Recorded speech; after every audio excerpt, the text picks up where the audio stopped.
오늘 함께 나눌 말씀의 제목은 욥의 저주라는 제목으로 하나님 말씀 함께 나누겠습니다. 욥의 저주라는 제목으로 하나님 말씀 함께 나누겠습니다. 원래는 오늘 본문은 이 생명의 삶에 의하면 오늘 본문은 10절까지입니다. 10절.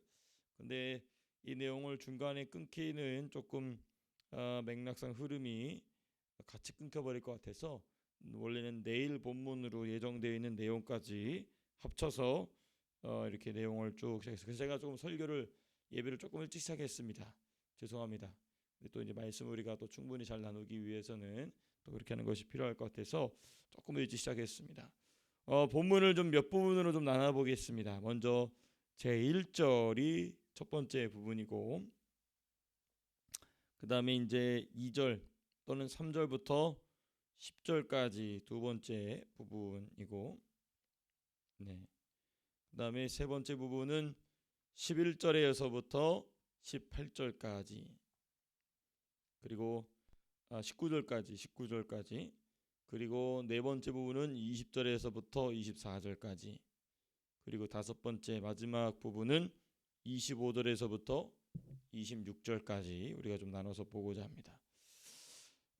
순서상으로는 우리가 1절부터 말씀을 살펴봐야 되지만은 저는 조금 이 3장 전체를 잘 이해하기 위해서는 어떻게 하는 것이 좋을까 고민하다가 두 번째 부분부터, 그러니까 2절 또는 3절부터 10절까지 살펴보고, 그 다음 세 번째, 네 번째 부분을 살펴본 뒤에 첫 번째와 다섯 번째를 마지막에 좀 살펴보고자 합니다.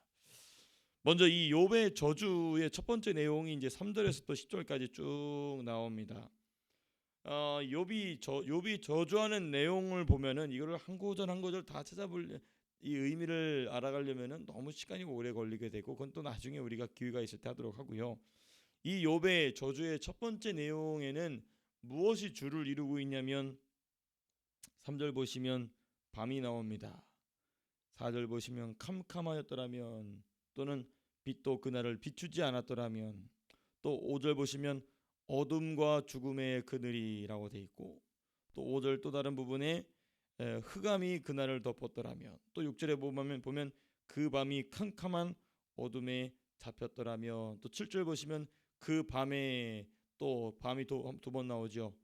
그 다음에 또 8절 보면 그 밤을 저주하였더라면, 또 9절 보시면 그 밤이 광명을 발할지라도 얻지 못하며 동틈을 보지 못하였더라면 좋았을 것을. 전부 무엇이 나옵니까?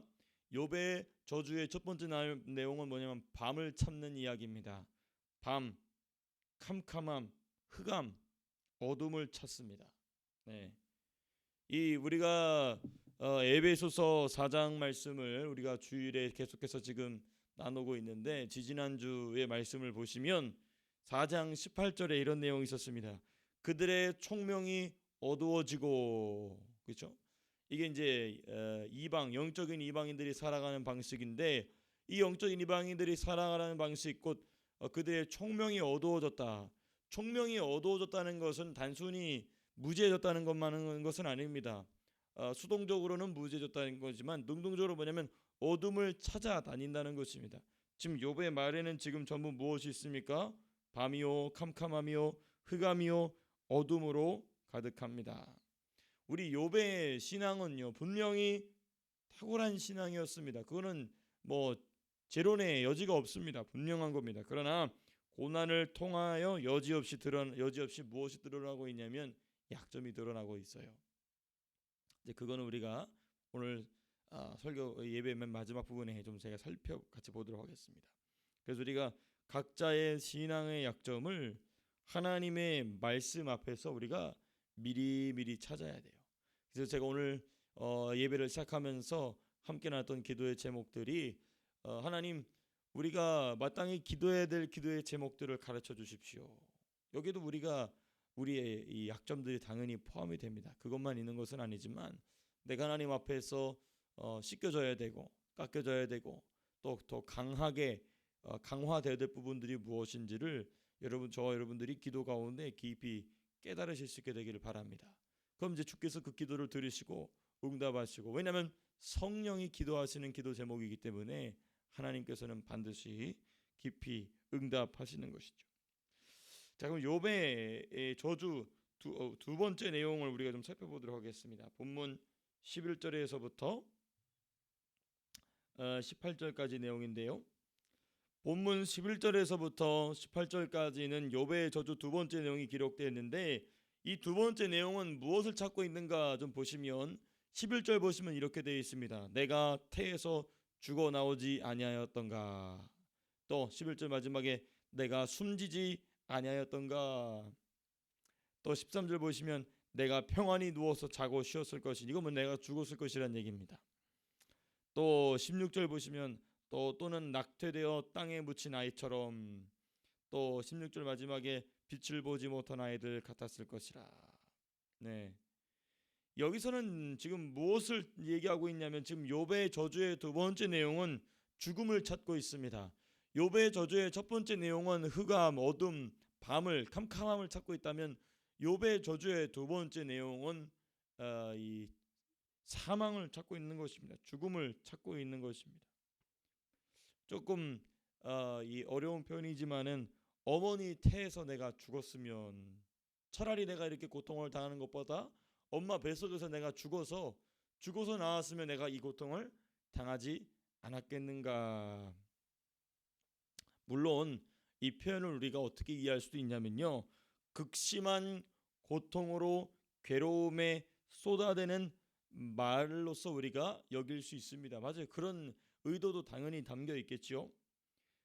그렇기 때문에 우리가 쉽게 이 욥의 이러한 언행을 우리가 정죄하는 것이 어렵습니다.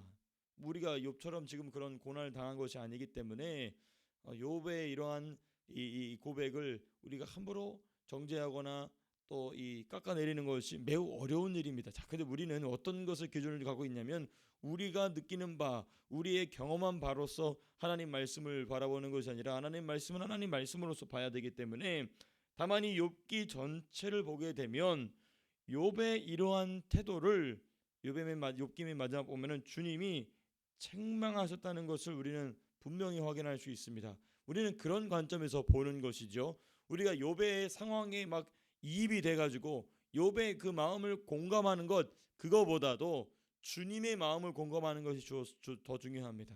주님은 이 욥의 말에 관하여서 어떤 판단을 내리고 계신가? 당연히 공감하시죠. 불쌍히 여기시죠. 긍휼히 여기시죠. 그러나 최종적으로 정말 주님이 욥에게 하고 싶었던 말씀은 그게 아니라, 그 말은 잘못되었다. 그것을 우리는 욥기 전체를 통해서 확인하게 됩니다.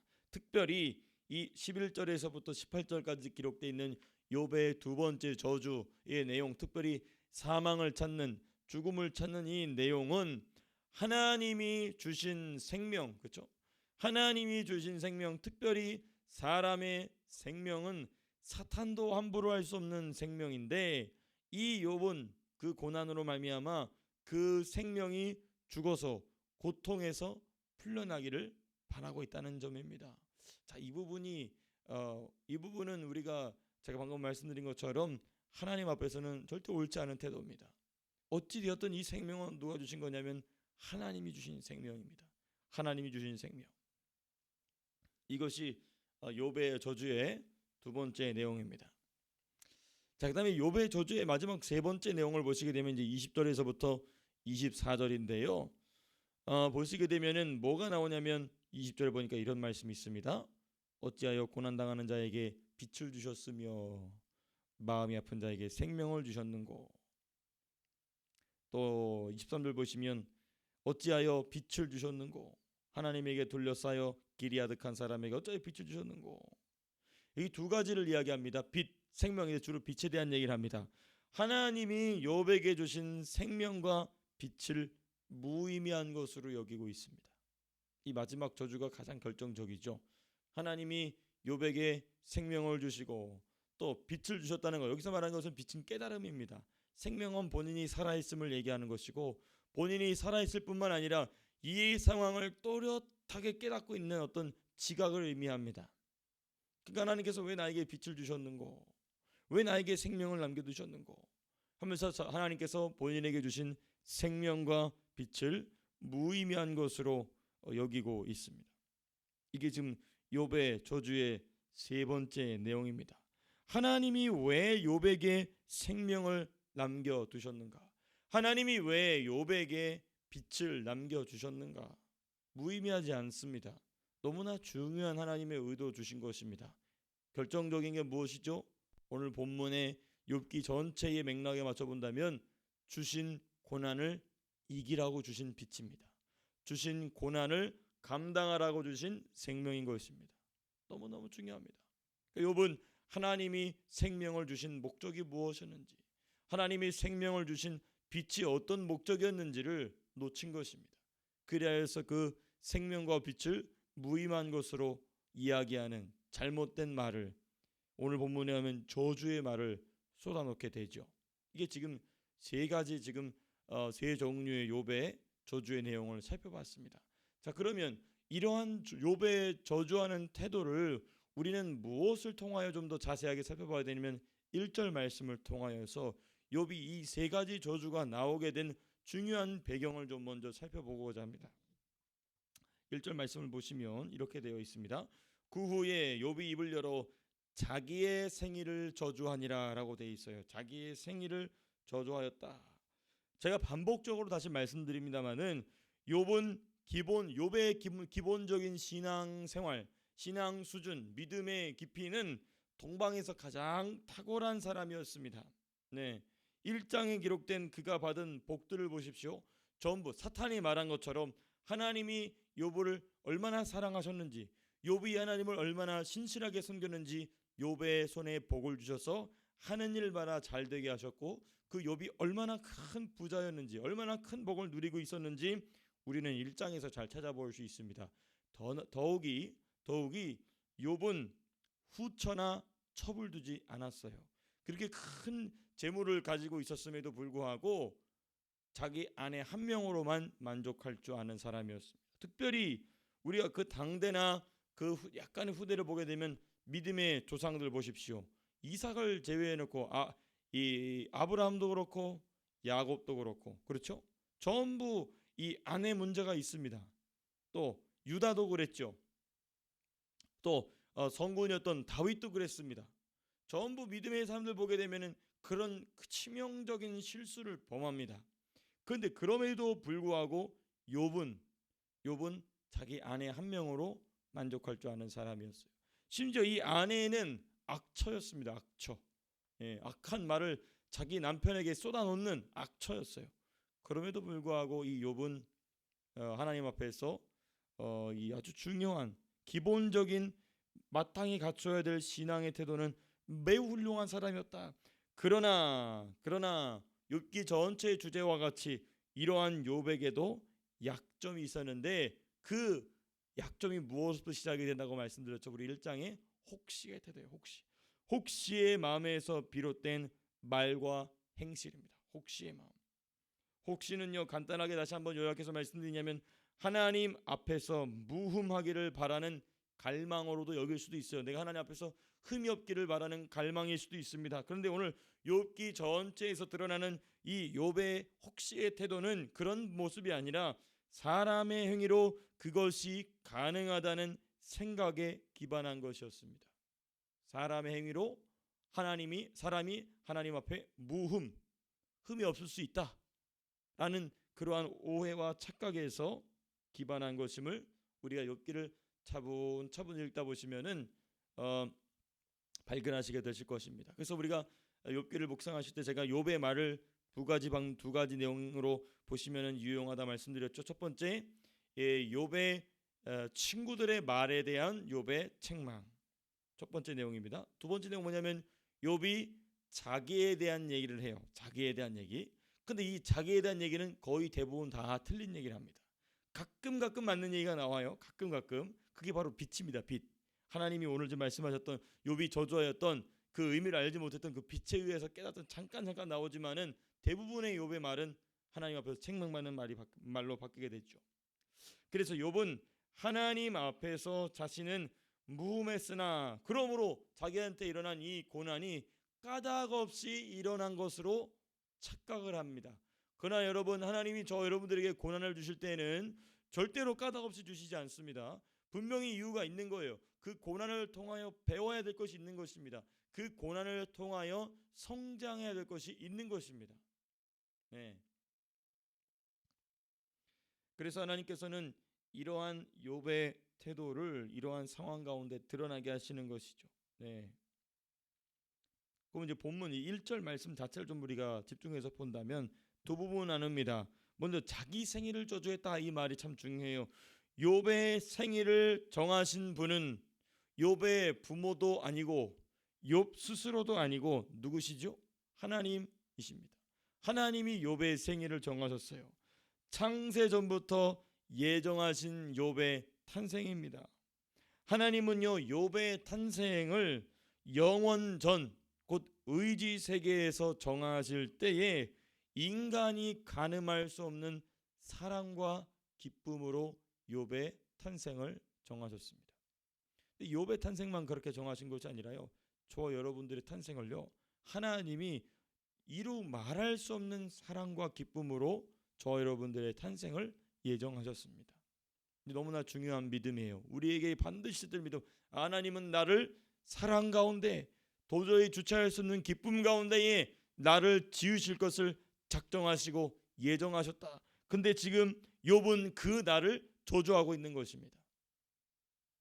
무서운 말이죠.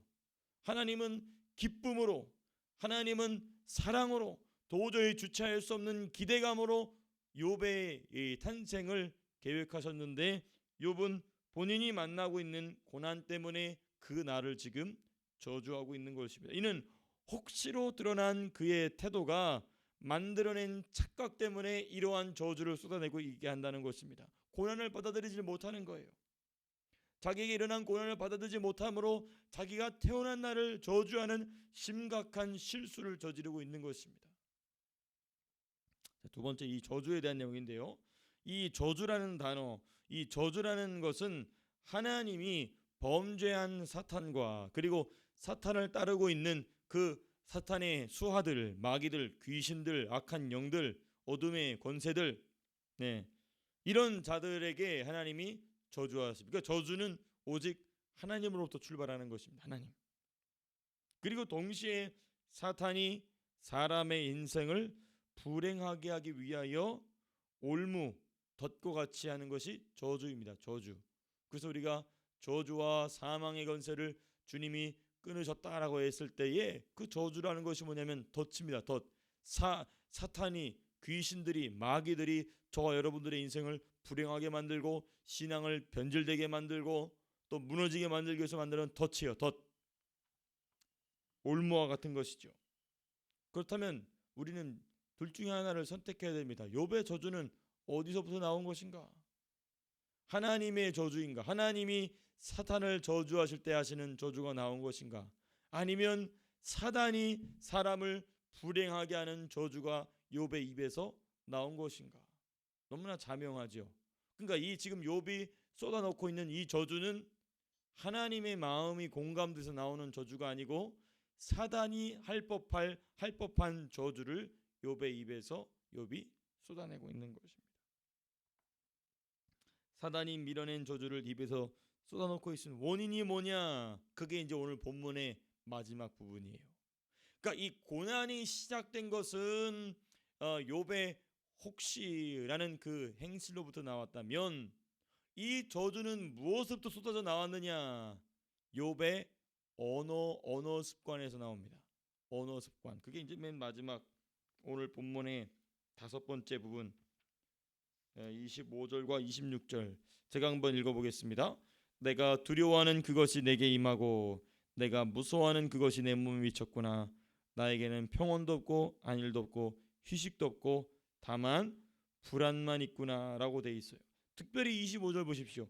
여기 보면은 이 맨 마지막 25절과 26절 오늘 본문의 다섯째 부분에 보게 되면 욥의 고난의 원인의 중요한 두 번째 원인이 기록되어 있습니다. 내가 두려워하는 그것, 내가 무서워하는 그것, 마지막 26절에는 불안. 이 세 가지는 모두 욥의 말입니다. 욥이 하고 있는 말. 어제 근데 제가 이 사람의 말에 대해서 잠깐 말씀드렸죠. 말은 귀에 들리는 말만 있는 것이 아니라 귀에 들리지 않는 말이 더 많다. 그렇죠? 우리가 삶을 살다 보면은 우리 귀에 들리는 말을 참 많이 합니다. 근데 우리는 말하는 것을 많이 좀 줄여야 될 필요가 있어요. 그렇죠? 우리 신앙의 선배들은 말을 많이 하는 것을 경계했습니다. 근데 이제 이 말을 우리가 귀에 들리는 말을 많이 하지만 우리가 냉정히 생각해 보면은 귀에 들리는 말보다 어떤 말을 더 많이 하죠? 귀에 들리지 않는 말을 더 많이 합니다. 그러니까 우리가 귀에 들리는 말은 귀에 들리지 않는 말의 일부가 밖으로 나온 거예요. 그러므로 귀에 들리는 말보다 귀에 들리지 않는 말, 자기의 머릿속, 자기 가슴 속에서 막 왔다 갔다 하는 이 말이 더 많은 말입니다.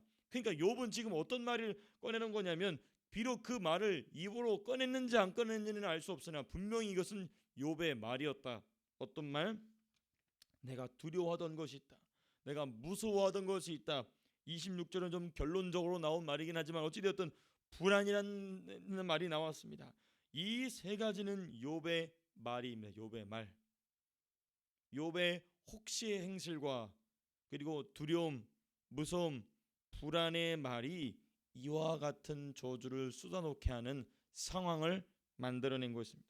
분명히 이것은 사탄이 밀어낸 것이죠. 근데 사탄이 그렇게 일하도록 길을 만들어준 건 누구냐? 욥입니다. 본인 스스로예요. 본인 스스로가 그렇게 만들어 놓은 것입니다. 신명기 말씀을 보면 우리 주님 분명히 말씀하세요. 뭐라고 말씀하시면 내가 너희 앞에 무엇을 두노니? 복과 저주를 두노니. 그리고 주님이 분명히 말씀하십니다.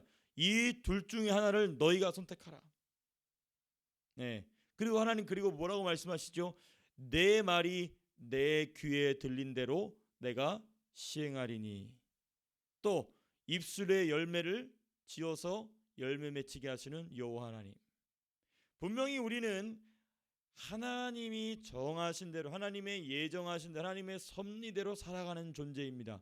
그러나 동시에 성경은 역설적이게도 우리 루터 선생이 얘기했던 것처럼 참된 신앙의 본질은 언제나 역설 속에 존재한다고 그랬어요.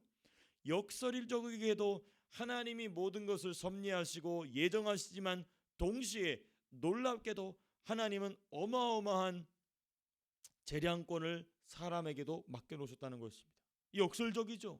하나님이 정하신 대로 하나님이 섭리하신 대로 살아가는데 동시에 성경은 뭘 얘기하느냐? 우리에게 재량권을 줬다는 겁니다. 저는 뭐 그 자유의지라는 표현을 좀 사용하기를 꺼려합니다. 이 자유의지라는 말 자체는 타락한 인간 자체이기 때문에 왜냐하면 이 자유의지라는 말을 우리가 이게 좀 조직신학적인 표현인데 자유의지라는 말을 거리낌 없이 하나님 앞에서 사용하실 때는 언제냐면 자기 의지가 생기기 전엔 자유의지가 있습니다. 그렇죠?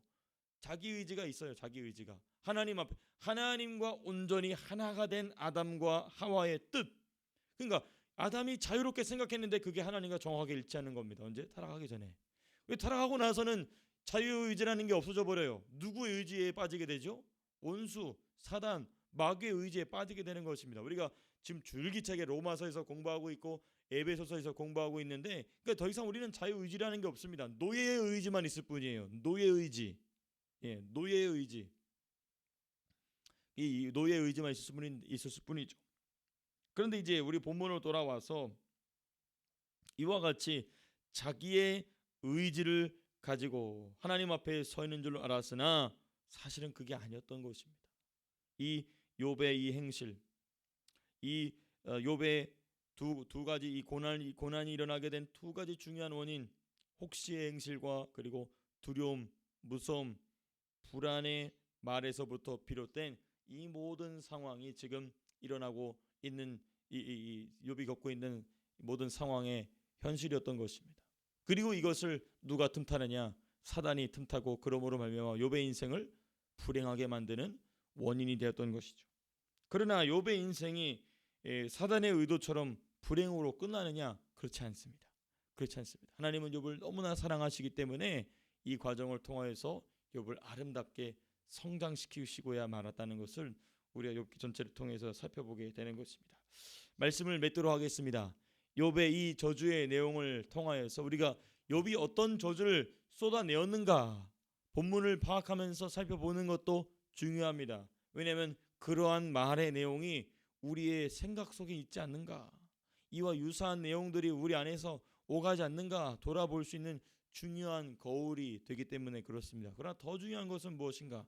이러한 상황이 일어나게 된 원인들, 본인이 선택한 내용인 거, 이 선택한 이 의지적으로 선택한 것들이 있거든요. 그의 행실, 그렇죠? 행실과 그의 마음의 그의 생각 속에서의 말, 이것을 우리가 깊이 점검하고 돌아보실 수 있는 귀한 말씀 될 수 있기를 주님의 이름으로 축복합니다. 함께 제가 기도하고 마치겠습니다.